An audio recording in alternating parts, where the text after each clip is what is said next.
Hello everyone, good morning. Today we are going to see about de Moivre's theorem. We are going to prove de Moivre's theorem using mathematical induction. So, when we are going to prove something using mathematical, for example, we have a x plus 1 equal to n means. We have to prove this equation is true for n equals 1 and we have to assume the equation is true for n equals k, and we have to prove the equation is true for n equals k plus 1. If we do all these three steps, we can say by using mathematical induction this given statement is true for all values of n. So according to mathematical induction, to prove something we have to do three things, right? We have to prove for n equals 1, we have to assume it's true for n equals true k, and we have to find whether it is true for n equals k or not. If the given statement is true for n equals 1, n equals k and n equals k plus 1, we can say according to mathematical induction the statement will be true for n belongs to natural number. Shall we start? Yes. So here what we are provided with the question. We are provided with the question state and prove de Moivre's theorem. So what is the statement? So I am going to write the statement first. The statement is for any real number theta. For any real number theta and any integer n,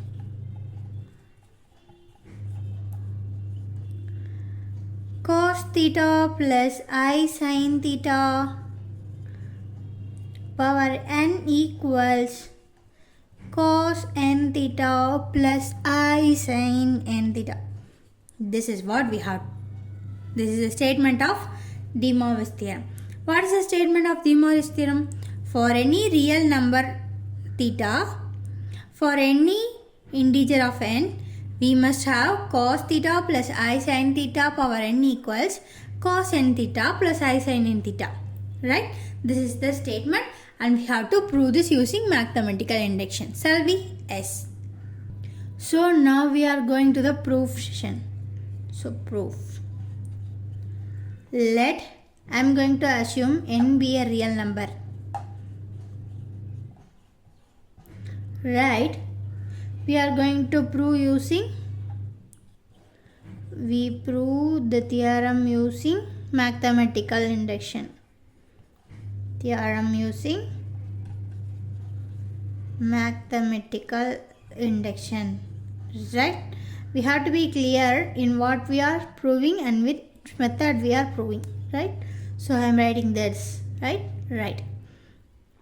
So I am going to assume S of n equals cos theta plus I sin theta power n, which is again equals to cos n theta plus I sin n theta.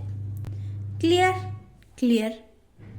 So while solving using mathematical induction, what is the first step we have to prove? We have to prove the given statement is true for n equals 1. Shall we check this? Yes. So what we have taken S of n equals cos theta plus I sin theta power n equals cos n theta plus I sin n theta, right? Right. So we have to know what is mathematical induction first. So here we have an integer n.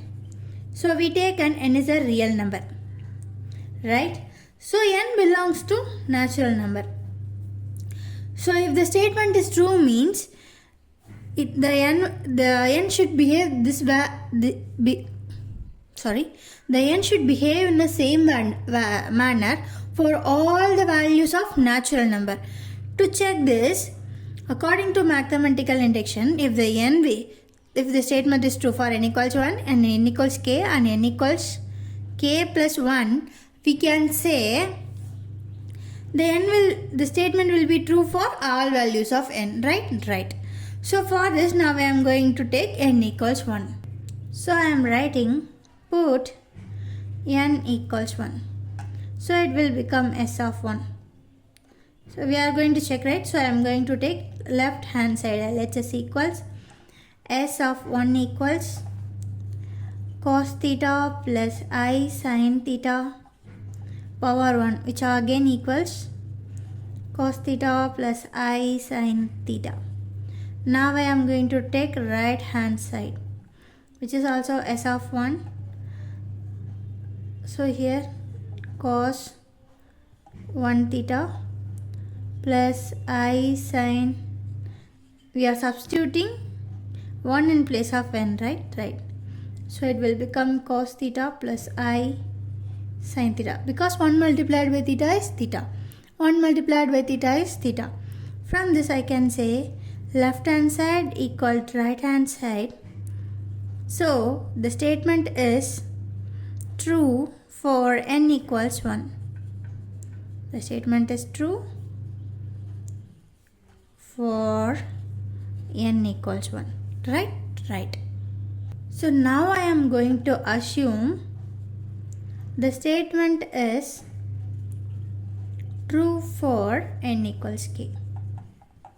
The statement is true for n equals k.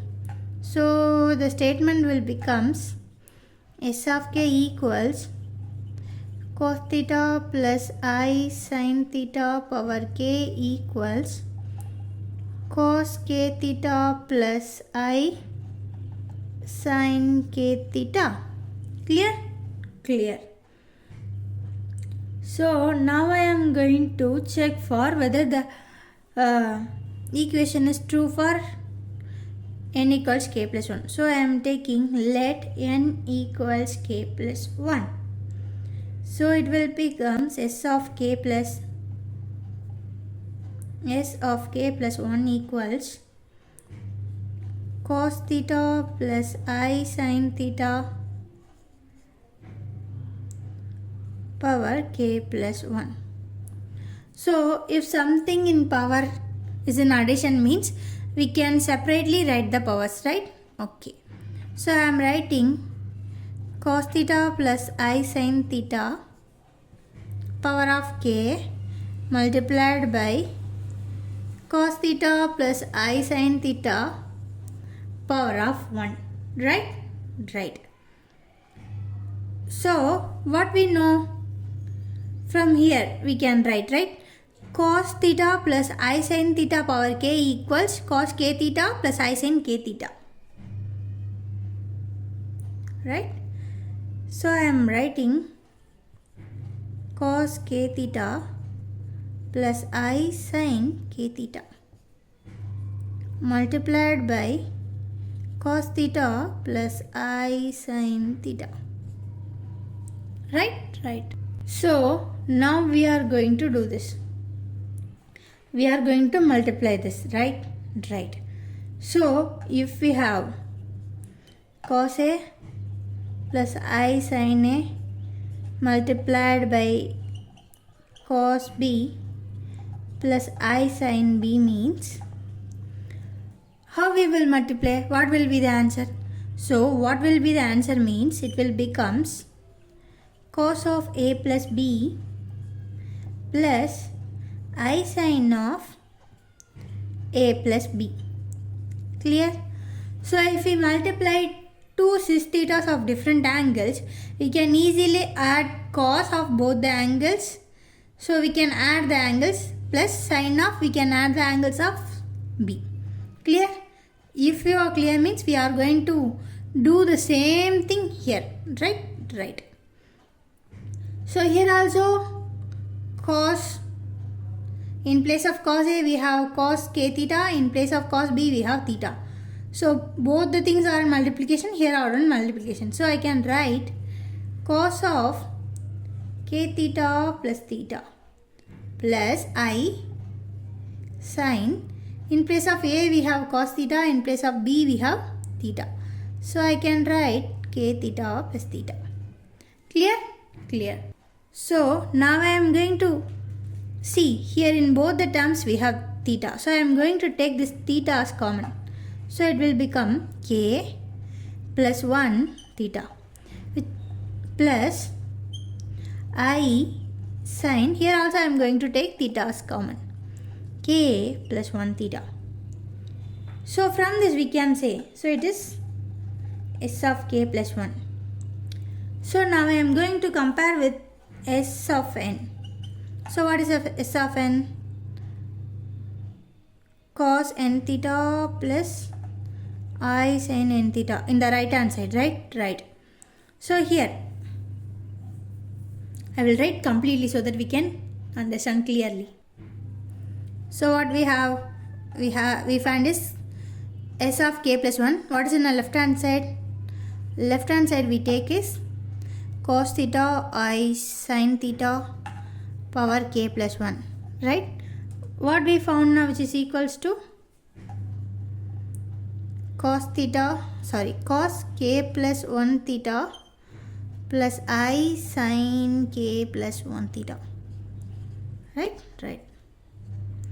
What is S of, so what is S of n?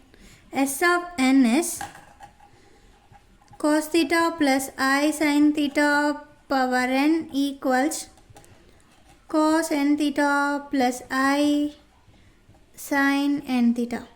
So if we verify this, in place of all the n's we must have k plus 1 here, so that we can say the statement is true for n equals k plus 1 here. So here n, here k plus 1. Likewise here n, here k plus 1. Whereas all the other terms are remain same. Here s, here s. Here within this cos theta plus sin theta, here is also cos theta plus sin theta. Here power n, here power k plus 1. So here cos n theta, here cos n plus k plus 1 theta, in place of n we have k plus 1. Like plus I sin n theta, here s sin of k plus 1 theta. So from this we can say the statement, from the comparison we can say that the statement is true for n equals k plus 1, right? So we proved that the statement is true for n equals 1 and n equals k plus 1, right? We proved both the things. So we can write by using mathematical induction. So as we discussed already, according to mathematical induction, if a statement is true for n equals 1 and n equals k plus 1, the statement is true for will remains true for all values of n belongs to natural numbers. So that is what we are writing. By using mathematical induction, the statement is true